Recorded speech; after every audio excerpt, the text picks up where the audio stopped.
নিজের পাকা ঘরে জীবনের প্রথম ঈদ হবে।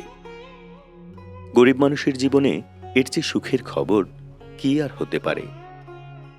শিশুদের মনকেও ছুঁয়েছে সেই উচ্ছ্বাস। দূরে অন্যের বাড়ি থেকে পানি সংগ্রহ করার দিনও শেষ হয়েছে।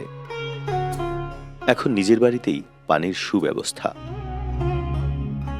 সিলেটের জৈন্তাপুর উপজেলার বাগেরখাল গ্রামের জুলেখা বেগমের স্বামী আশিকুল ইসলাম আল খায়ের ফাউন্ডেশনের মাধ্যমে নতুন ঘর পেয়ে চোখের পানি ধরে রাখতে পারেননি।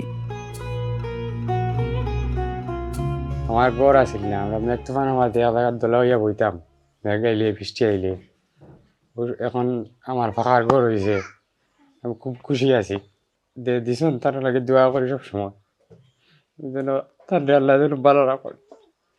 আর আমার লাগিয়ে তো খুশি একটা দিয়ে দিছুন হিসাবে আমার মনে খুব আনন্দ লাগে। আমার বাঙ্গা ঘর আছিল, খুব কষ্ট করছি বাচ্চা কাচ্চা লইয়া। খুব খুশি হয়েছি আমার বাচ্চা কাচ্চা লইয়া। আমি স্বপ্নে ভাবছি না যে এমন একটা ঘর হইব। আপনারা আর কাছে চাইছি আমি, আপনারা দিছেন, আপনারা আর কাছে খুশি আছি। এরকম ঘর এই এলাকার মাঝে আর নাই। আমার একটা খুব সুন্দর ঘর পাইছি, আমার উঠতে বাচ্চা কাচ্চা খুব খুশি আছো। ম্যাডাম আইফুল খানম রে আল্লাহ যেন সুস্থ রাখে, ভালো রাখে, আমার মতো গরিব মানুষের সাহায্য করতে পারে, এই তৌফিক আল্লাহ দেয়। তার লাগে আমরা সবসময় দোয়া করি। রোজা রাখলাম, দোয়া করমু ইনশাআল্লাহ। আপনারে আল্লাহ শান্তি করুক, আমারে শান্তি করছেন, আপনারেও আমি দোয়া করমু ইনশাআল্লাহ।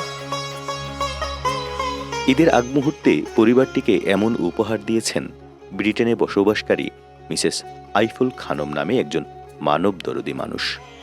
পরিবারের এ খানমের পক্ষে ঘর এবং টিউবওয়েল হয়েছে। কিছুদিন আগেও দুর্বিষহ জীবন ছিল পরিবারটির। সংসার জুড়ে ছিল অভাব আর অবহেলা।